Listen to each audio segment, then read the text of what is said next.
nouvelle vidéo. Donc pour ceux qui ne me connaissent pas, bienvenue sur ma chaîne. Je m'appelle Christelle, j'ai 33 ans, je suis mariée et je suis maman de 2 petites filles. Alors si vous découvrez ma chaîne via cette vidéo, donc sachez que moi je suis passionnée par la cuisine et je suis également passionnée par tout ce qui touche au budget. Alors on peut pas vraiment dire que de gérer son budget est devenu une passion, mais presque. Donc on a été un petit peu contraint et forcé de devoir remanier notre budget plusieurs fois déjà depuis quelques années maintenant. D'ailleurs si vous n'avez pas vu mes autres vidéos budget, je vous la remets donc dans la playlist ici ou ici, je ne sais jamais. Donc je vous remets ça dans la playlist, comme ça vous pouvez aller voir un petit peu mon parcours et voir un petit peu ce que je propose. Alors aujourd'hui on se retrouve donc pour une vidéo où on va parler de fonds d'urgence.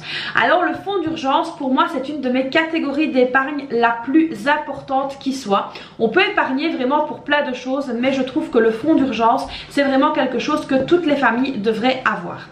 Je sais qu'au jour d'aujourd'hui avec voilà les différents problèmes qu'on rencontre dans la vie, ce n'est pas vraiment évident de constituer des fonds d'urgence, des fonds d'épargne, d'épargner tout simplement, mais c'est vraiment une catégorie qu'il ne faut pas négliger.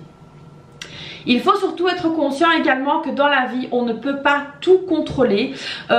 L'inattendu voilà fait partie des choses de la vie, comme par exemple la perte d'un emploi, devoir réparer une voiture, devoir faire face à des frais médicaux, devoir faire face également à la perte d'un téléphone, enfin voilà, il y a plein de choses dans la vie, ou voire même pallier à la perte d'un proche. Ça peut toujours être source de stress et toujours ne pas savoir comment on va régler ses factures le mois d'après.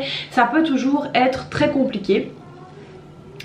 Donc voilà, alors si vous avez déjà des dettes, pour moi la meilleure façon de commencer à sortir du trou, je vais dire ça comme ça, c'est d'avoir un système en place qui vous empêche de vous endetter encore plus. C'est pourquoi pour moi il est très important d'avoir un fonds d'urgence, surtout si vous arrivez à peine à joindre les deux bouts. Donc moi quand j'ai commencé vraiment à remanier mon budget et à commencer à penser à épargner, on avait quand même pas mal de dettes, voilà, de différentes dettes, etc.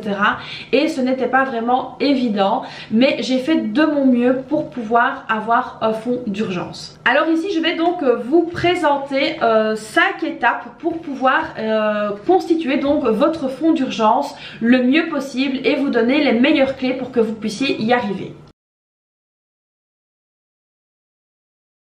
Donc la première étape c'est définir un fonds d'épargne.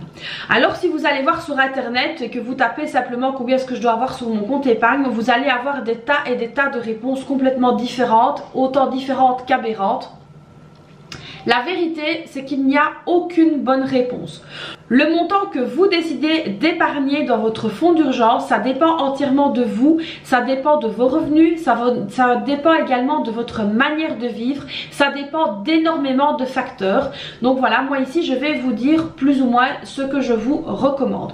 Si vous n'avez encore rien comme compte épargne, que vous êtes vraiment au tout début, que vous souhaitez commencer, moi je vous conseille vraiment de commencer avec un objectif de 1000 €. Alors ça peut paraître énorme quand on le dit comme ça, mais pour moi c'est vraiment le minimum que vous devez avoir sur le côté. Donc moi je me suis sentie tout de suite très à l'aise avec cette règle de 1000 € parce que 1000 € voilà, ça peut être de l'argent qu'on débloque pour comme je vous l'ai dit tout à l'heure, une réparation de voiture, pour un problème de chauffage, un problème de chaudière, un problème de je ne sais pas quoi.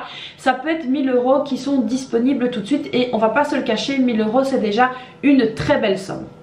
Alors ce que je peux vous dire ici, donc comment définir un objectif d'épargne, c'est de choisir une quantité qui vous met à l'aise vous. Donc si vous voulez épargner 1000 €, c'est très bien. Si vous voulez épargner 500, 1500, 2000, peu importe, il vaut toujours mieux épargner quelque chose que de ne rien épargner du tout. Donc pour moi c'est vraiment, voilà, les 1000 € c'est vraiment une base que moi je me suis construite, mais à vous vraiment de choisir ce que vous voulez épargner et évidemment d'avoir une épargne avec laquelle vous vous sentez à l'aise et avec laquelle vous pouvez dormir sur vos 2 oreilles. Alors la deuxième étape donc c'est de choisir le bon compte épargne. Alors il y a plusieurs sortes de comptes épargne. Alors il y a donc les comptes en ligne, donc ça sur internet vous en trouverez une multitude. Là c'est vraiment à vous de faire le tri, de voir ce que vous voulez et ce que vous ne voulez pas. Moi je vous conseille quand même de les comparer et de voir également ceux qui sont gratuits et sans frais cachés. Ça c'est vraiment très important, surtout pour les comptes en ligne. Moi je vous mets quand même en garde au niveau des comptes en ligne parce que voilà, il peut y en avoir énormément. Il y a aussi malheureusement parfois beaucoup d'arnaques. Donc soyez quand même attentifs à ça. Si vous décidez qu'un compte épargne en ligne ne vous convient pas, et c'est tout à fait acceptable, moi je le comprends très bien parce que personnellement ce n'est pas une chose que moi je ferais. Si vous souhaitez donc ouvrir dans une banque classique, il y a quand même quelques points à surveiller. Alors essayez d'en ouvrir un dans une autre institution où il y a vos comptes en banque. Alors pourquoi réagir comme ça? Parce que moi je pars du principe qu'il faut toujours ne pas mettre tous ses œufs dans le même panier. On ne sait jamais à l'heure actuelle, s'il y a un problème dans une banque, au moins il y a toujours l'autre qui est disponible. Alors assurez-vous également que les comptes épargne soient assurés. Donc on ne sait jamais, si maintenant on décidait de venir prendre sur les comptes épargne des gens, assurez-vous quand même qu'il y a une assurance là-dessus. Alors assurez-vous également qu'il n'y a pas d'exigence de solde minimum. Parfois ça arrive dans certaines banques qu'on vous dise ok, on peut ouvrir un compte épargne, mais attention, il faut avoir un minimum telle somme dessus. Donc assurez-vous qu'à ce niveau-là, il n'en est rien. Ensuite, assurez-vous également que sur ce compte épargne, il n'y ait pas de frais. Les frais donc sur les comptes épargne peuvent être vraiment astronomiques. D'ailleurs en faisant mes recherches j'en ai vu quelques-unes où je me suis dit tiens franchement ils se mouchent pas du pied. Donc vérifiez quand même bien qu'il n'y ait pas de frais, que ce soit un compte totalement gratuit. Et ce que je vous conseille également c'est de vérifier donc les taux d'intérêt, donc de prendre la banque où il y a le taux d'intérêt le plus élevé. Il faut essayer donc de comparer les différentes banques par rapport au taux d'intérêt qu'ils proposent. Donc voilà, on met de l'argent de côté, il est pour moi tout à fait normal d'avoir un taux d'intérêt assez intéressant.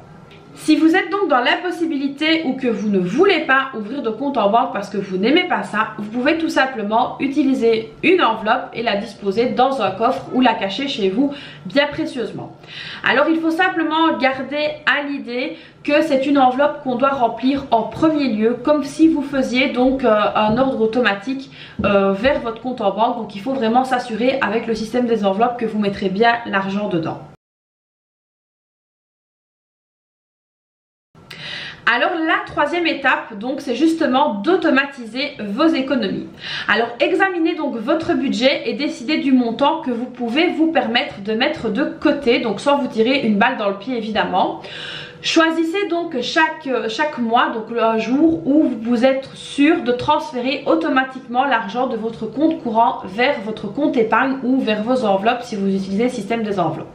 Moi personnellement je le fais début du mois, dès que l'argent arrive, dès qu'on touche, c'est à ce moment-là que je mets directement dans mon épargne.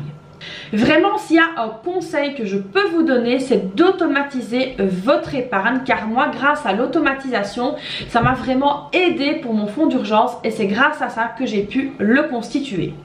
Non seulement cela va vous donner l'habitude d'épargner régulièrement, mais aussi ça va rendre l'épargne moins épouvantable, parce que voilà, c'est vrai que ça peut être assez contraignant de se dire ah ben voilà, tous les mois je dois mettre autant de côté alors que j'aurais pu m'acheter ça ou ça. Mais voilà, il faut vraiment commencer à prendre l'habitude de mettre de côté tous les mois. C'est vraiment très important. Alors vous avez peut-être l'objectif d'économiser 1000 € pour votre fonds d'urgence, mais le montant que vous économisez est peut-être très faible chaque mois. Moi franchement je vous dis la vérité, j'ai commencé avec 25 € par mois, c'était vraiment très peu, mais cela m'a donné une tranquillité d'esprit parce que j'avais vraiment l'impression de passer à l'action et de travailler sur quelque chose. Alors je peux vous assurer que vous allez commencer très fort, avec une très belle détermination, avec les meilleures intentions, mais qu'il est très facile également de se laisser distraire et de ne pas continuer. En automatisant votre épargne, vous mettez donc en place un plan qui, je n'en doute pas, vous mènera au succès.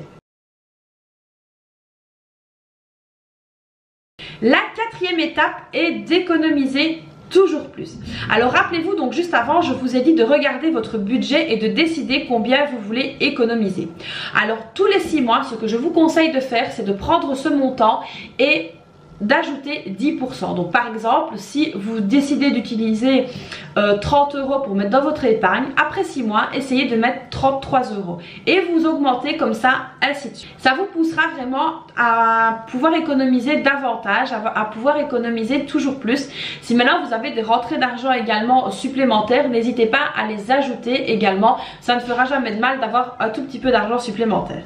Alors augmenter ses économies, ça peut sembler vraiment effrayant en commençant. Surtout si vous vous êtes fixé un objectif très élevé au départ, pouvoir encore l'augmenter peut être assez effrayant. Moi, ce que je vous conseille vraiment, c'est de démarrer avec un très petit montant chaque mois afin de pouvoir l'augmenter et de pouvoir tenir le cap. Lentement et régulièrement, c'est vraiment la clé pour arriver à avoir un fonds d'urgence bien solide. La cinquième et la dernière étape, c'est d'économiser assez pour pouvoir couvrir 6 mois de frais de vie. Alors qu'est-ce que j'entends par là? Donc après avoir atteint le montant de votre objectif, continuez à épargner, ne lâchez rien jusqu'à ce que vous puissiez couvrir 6 mois de frais de subsistance. Alors qu'est-ce que j'entends par frais de subsistance? Le loyer, les courses, les charges, etc. Je sais que ça peut paraître un objectif complètement inaccessible et complètement farfelu, mais je vous promets que ce n'est pas le cas.